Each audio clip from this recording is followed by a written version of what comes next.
Neil had basically gotten some funding together, and we went to possibly the most expensive location of the shoot, a full-size battleship berthed in a dry dock harbour in the Maritime Museum. It was costing me $800 per hour for this place. So every time something went wrong, in the back of my mind it's like, shit, there's another, you know, few dollars out of my pocket, or, you know, there's another meal I won't have. I'm up, please. I'm up, please. One of my favourites, I think, for pure joy and entertainment would have to be when Mara and my character had to pass each other in a very tight, confined space, and I had to deliver a line to her and be all terribly serious. And Eve, the lead actress, and I know each other offset. So we were all good, you know, we're very professional people, and you get into the moment and, you know, you live truthfully, and she keep it real, and she stood in front of me, and the next thing you know, we were just snorting and laughing like 15-year-olds at our first disco. Colonel. Not too far. Colonel.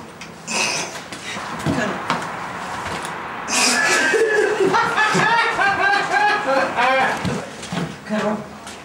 Colonel. Colonel. Admiral. We've received some disturbing information that may explain the last ambush. I'd like to see you. It was just appalling, and it just went on and on and on. Guys, that's not working for you, is it? And it went on and on and on, and then we eventually got the magic, and he was happy.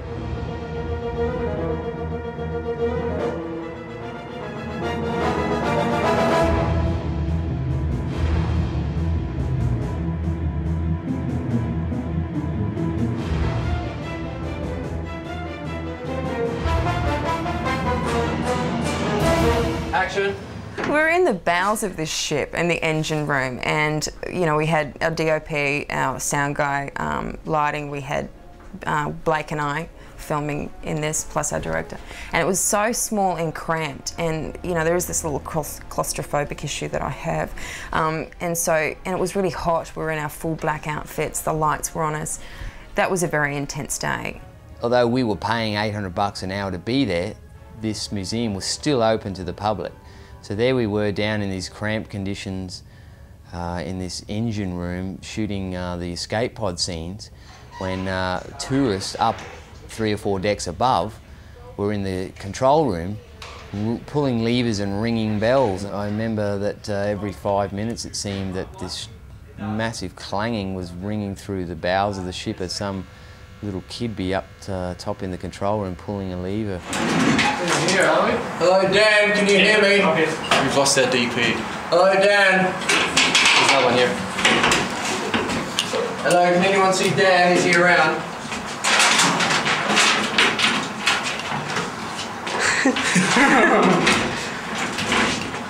Calling Dan, can you hear me? Mr. Dan, are you around? Please come. Where the fuck are we? Captains. We're on board the... Oh. Please come to the steering wheel room.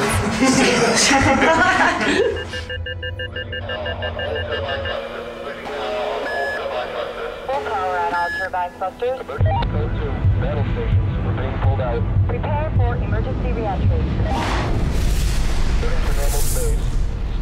Reverting to normal space. Scan the area. I guess the interesting thing about my life is that my father was always a sea captain, and I spent many of my childhood days aboard a large ship, something like this one here. And it was engine rooms like this that inspired me to really show the inside of spaceships as being much more realistic and technical. I'm not really into the concept of spaceships being full of bright, shiny things. I think real spaceships in outer space would have much more machinery like this. I guess there's always a sense of danger when you're on board a ship, because there's no sense of being able to call upon your allies or anyone to help you if you get in trouble. You're really on your own, and it can be a very lonely place. So like in outer space, you're just looking out into the expanse of nothing all the time. Outer space now is the ocean of yesterday. There's that sense of discovery, the sense of meeting new people and, you know, possibly being attacked by them and killed by them. any second, you know, a storm could come up. You can be invaded by pirates, which does happen a lot, especially aboard a ship like this. In case you see any small boats coming alongside, because there's a fair bit of money on here. This is just as a warning in case they come too close and in case their intentions are not illegal. If they come on board despite that, which they will find very difficult anyway, then other action might be taken. If you read the books on the pirate attacks, there are more pirate attacks occur in these waters around here, around Singapore Strait, Malacca Straits, around Indonesia, than any other part of the world.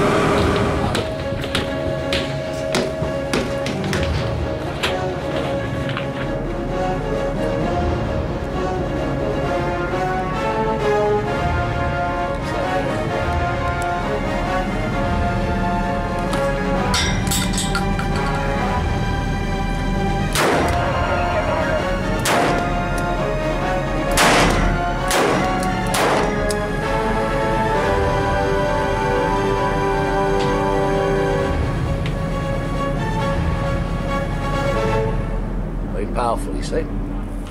They came alongside the ferry while it was in position and tried to get on board, but they couldn't. We're a casino ship and people assume that we have plenty of money on board. However, being a high-sided passenger ship, it's very difficult for any pirates to get on board. Problem solved, yeah, no worries. Everything fixed now. They go to prison, maybe, or maybe it's execution, I don't know. Who knows what the penalty for piracy is around here?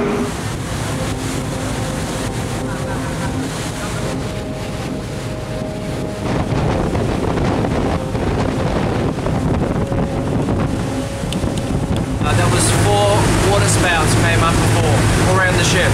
Must be a sign.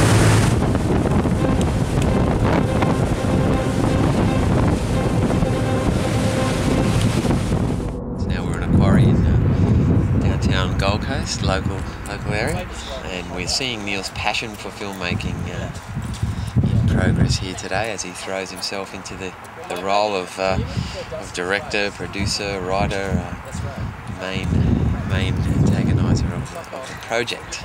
You need to hold it somewhere when you shoot, you know? Yeah, underneath's better. Underneath. You can't really rely on that not to break off, so see how it's okay, so don't actually think that that's an actual handle. It just vibrates like this. Or whatever, but you know, yeah, try. I have to say that the whole time that we were travelling around America with all these different, like, completely adverse conditions, like the deranged cultists chasing us, the police thinking we were terrorists, the sandstorms, the extreme heat, everything that went on over there, he was the coolest cucumber. He kept everybody really calm, and I think because he is so in love with what he does that it just keeps everybody energized all the time and keeps everybody loving what they're doing, and you know, I've got to say I really appreciated that about him. Like this. There will be contact, but I promise. Yeah, did you want to kind of wrap it in a way or just basically stand? She just stands here, and what are you going to do? Lift your arm up. Just move a gun on, yeah? And go like this. Whack it. Yeah. In slow-mo though. Okay. In slow-mo. Okay, so just lift that up. Slow, that's it. Bang. Yep. Bang. Bang. And then swing your arm back. And then she thinks, oh, fuck this. Oh, this is when you go find some dirt. Well, see, wouldn't he have hit me on the first hit? There's no need to carry this out. Boom, I'm like, that's gotta hurt. So I'm down on the ground. He's missed you on the first hit. Whack with some dirt and off I run. Well, he misses you on the first hit. Okay. Oh, I see. But he gets you on the recoil. So basically, you just sweep the arm across. She ducks. Oh, I see. And then up. Whack. Yeah, whack, whack. And then what does he do? Then slow-mo. Oh.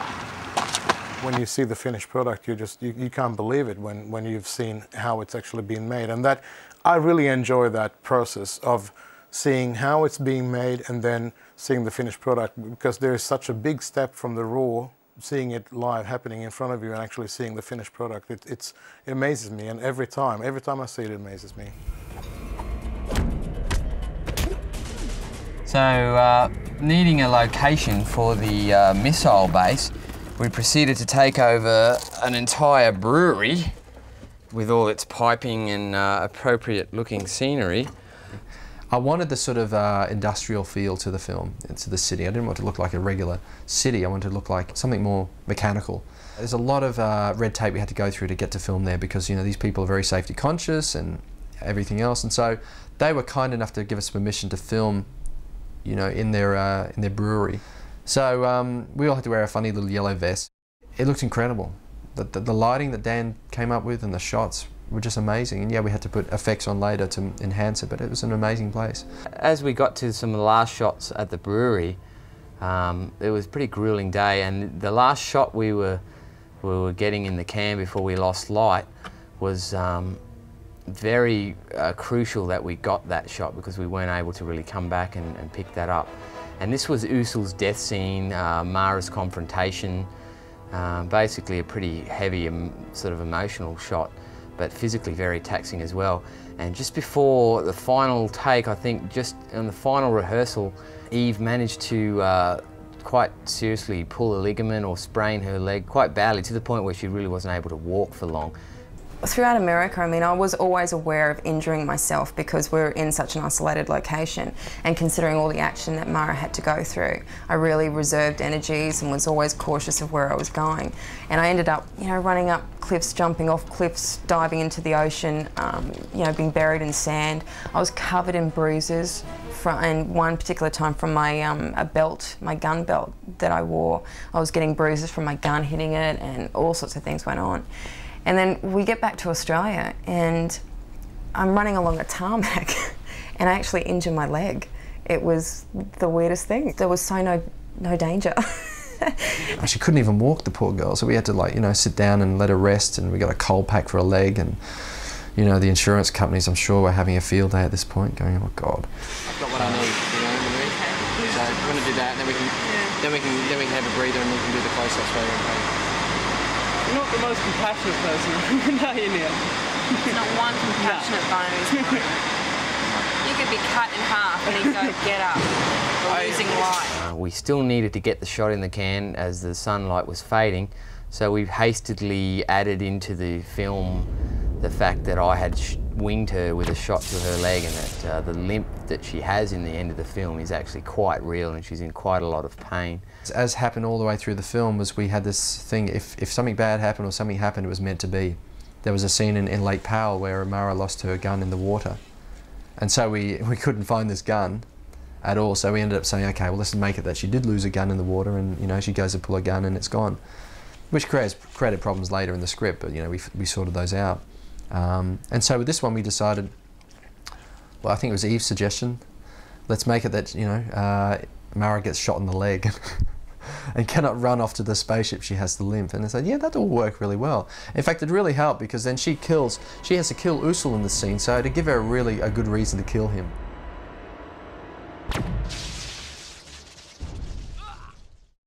Mara was sitting inside a Nazi bomber which, you know, had been put into this museum, and of course we're going to mat it up and it's all going to look different at the end of the day. We just wanted to use the cockpit part. Watching the missile, suddenly it accelerates, you get pissed off. They had military tanks, and I love military hardware like tanks and planes. It looks cool, and if you're a kid, it's great things. You know, it's great fun to play in. So we were just playing for real. I mean, wouldn't you just like to have your own tank and get inside and have it turn it into a spaceship and fly through space and, you know, do all this stuff inside and put weird lights in? And that's kind of what we did. We got a special camera to film inside the tank, and yeah, we made this sort of spaceship out of it. It was just so cool. They're good times. These are good times to have because it's not every day you can try and, you know, do the inside of a spaceship and fly through and have adventures in space and shoot up, you know, other enemy vessels, and you can't do this in normal life, so it's just cool to be able to just jump on board and recreate some new reality. So yeah, it was a fun day at the War Museum. I had a blast.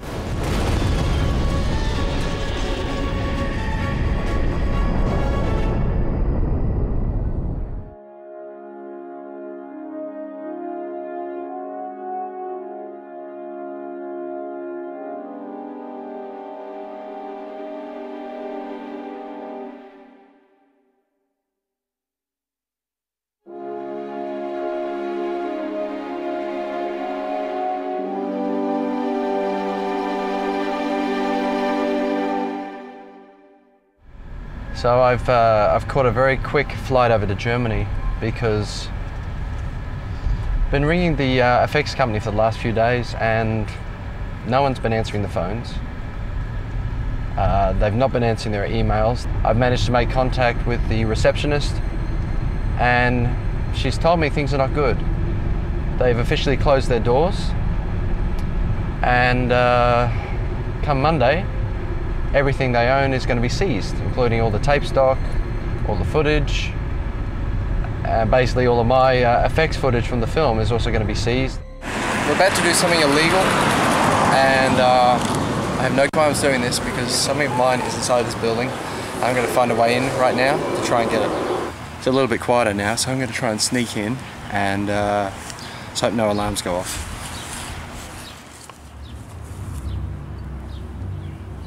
Everything's off. The power's still running, but I don't want to turn any lights on, just in case. This is where we used to do all the effects. It's where they do a lot of the sound.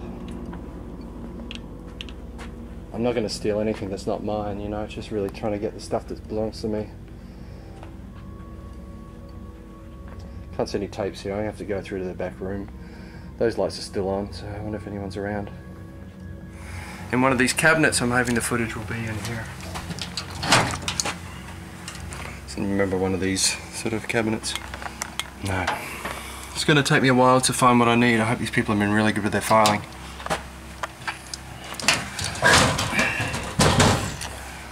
Okay. This is interesting.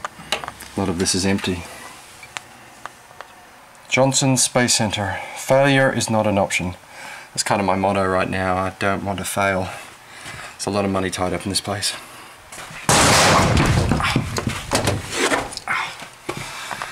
Second time I've done that. Guess I've got to stop playing with this camera.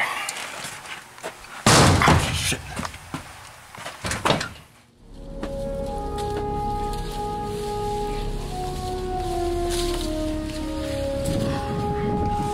I managed to find most of our footage. It's got a hard drive here, which I know is one of ours, and got some of the runoff from the master tapes.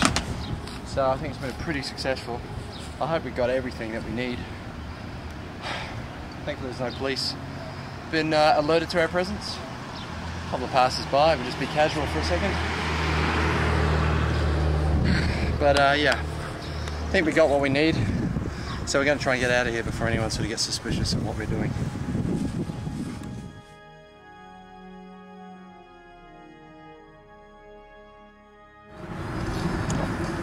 He's decided to do a bit of a runner and we're chasing him through the streets of Germany, and it's he's already sort of broken a few rules, sort of weaving in and out of the traffic. Nearly had a car accident a couple of times, and he's basically just got in his car and started driving off, and we're trying to catch up with him because he's got a Mercedes and he's been weaving in and out of the traffic a lot, and it's kind of hard to keep up with him on these little country German roads. We got caught behind a couple of vehicles and he's basically gone, but I think we know where he's headed, so we're going to try and we're taking a guess as to where he's gone. Klaus, ich muss meinen Computerfile fertig machen. Okay, ja? No, camera, no. Ja. I guess with all the money problems, you know, the effects company going broke and everything else, I was left with very little money to actually do the effects for the film. So I realized, okay, I'll learn how to do it myself and I'll buy the equipment myself and, you know, put a few staff on to help me run this. And it basically came down to Neil Johnson sitting in a room for 2 years and just doing the effects, which is not fun. But I had a great time. That's the cool thing about it. And I was able to hide in Australia at the time because I guess that was the cheapest country I could find to live in for that 2 years.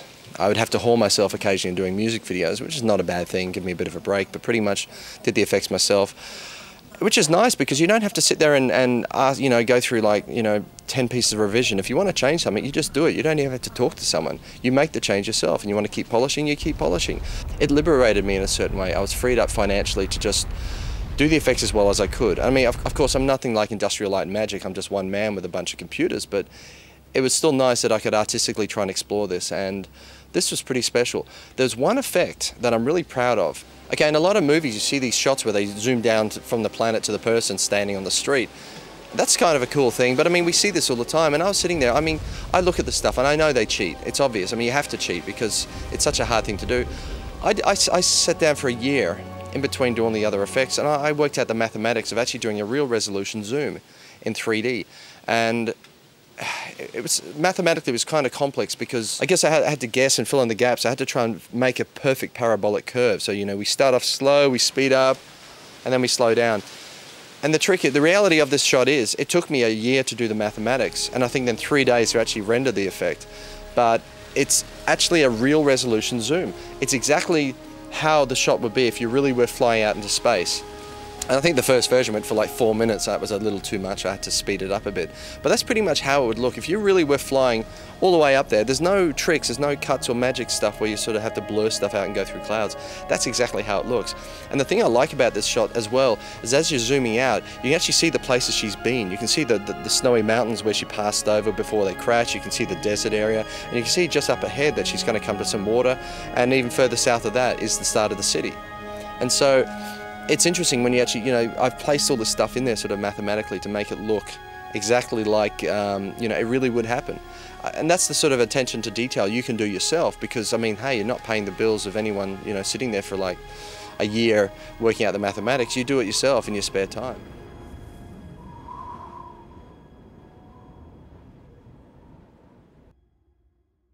Here we are in Germany. It's getting very cold here. We're going to court now to try and get some of the money back. The people who's ripped us off, we managed to track them down, and we got legal proceedings happening. It's going to be a bit hard because I can't really speak much German, so I'm going to have a translator working with me all day. Unfortunately, they won't let any cameras into the courthouse, so I'll have to report how things go in the next couple of days once I get out. It's going to be a very tense time. It's costing me probably 25 grand in legal fees just to do all this, so I hope I get more than 25 grand out of it. We've just found out why it's getting so dark around here at 12 o'clock in the middle of the day. It turns out there's a partial eclipse happening, and if that's not a sign of what's about to happen, I don't know what is, so let's go inside and see what happens. It's actually real now. It's 7 o'clock at night. We just got out of the courthouse.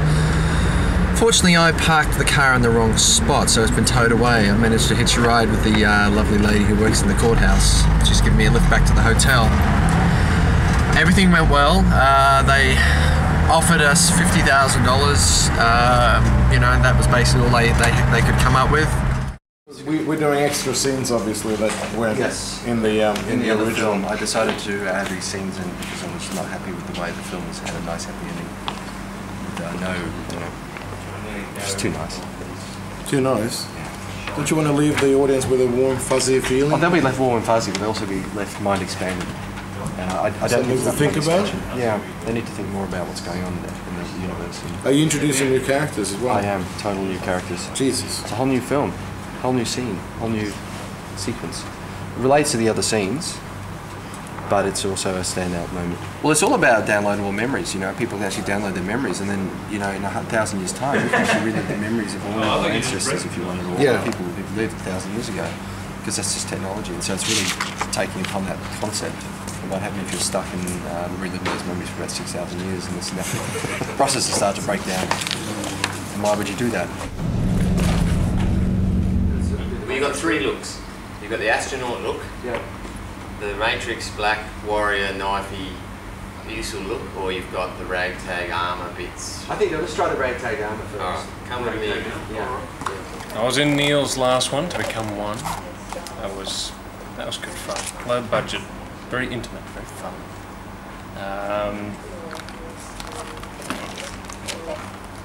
I'll borrow your hand for a second. Just corner of the. That's it. Thanks. It's a bit like the other one. It's too much. And that was just you. Yeah, Neil was a silly. Well, I think this is cool, personally. You wear it. I can't wear it for the rest of the shoot. I'm not taking it off. That's gonna hurt. He goes with that. You just can't do it. The problem is when you get your gun shot out of your hand, it's just not going to move, is it? Shoot the arm off. When he turns around. There ain't a lot here, but do we have anything? Well, you bring anything. We've used everything. We have used everything. That's why I reckon he needs a cape. He does. Spencer wears a lot of capes. I've seen him walking on the streets. He wears a cape a lot. I'm a big cape man. Very superhero. Yeah, well, he's a superhero. But it's kind of cool because if we work with the character in the sense that you're. Is that better, Miss Mara? If you have this concept that you're kind of like, I'm super cool. I was just very, very scared that the film would turn into something that resembles The Matrix or anything else, and I'm just not into that type of movie. And the ship shoots away from the proton storm. 3 balls of light follow the ship. Can't make inside. She says status. Status. So come in. I'm at level 5. Level 5. Lowering the gun. Yes. Like now you're going to get romantic with the girls. Say 5 like it's Level the best number 5. you can think of. It's like a turn on. Because all the girls want to fuck you when you say level 5. I'm level 5. Oh my god. I want that. How enhanced are you? I am a level 5 combat drone. Well, that got me going. Neutralise weapons, mark. That's when we our guns. I want us to flow a little bit more. I'm a level 5 combat drone. Like that. You know what I'm saying? I'm a level 5 combat That was so scary. On the cheek. It's on the cheek. First aid. It's on the cheek. He comes in with his hands, maybe to go for a throw. Grab his hands, turn over and grab him, sort of like, yeah, and then like kind of you're holding him down and set him up for it. Don't just go cool. It's show complete control. Yeah, so he comes in for that, grab him, and then once you've got his hands, you go right, so you want it, and bring him down into it. Just to so it's not so quick.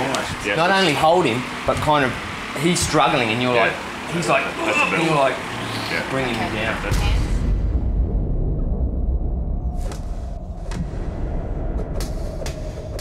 I'm going to take this out. And action. I need to touch your leg, Eve.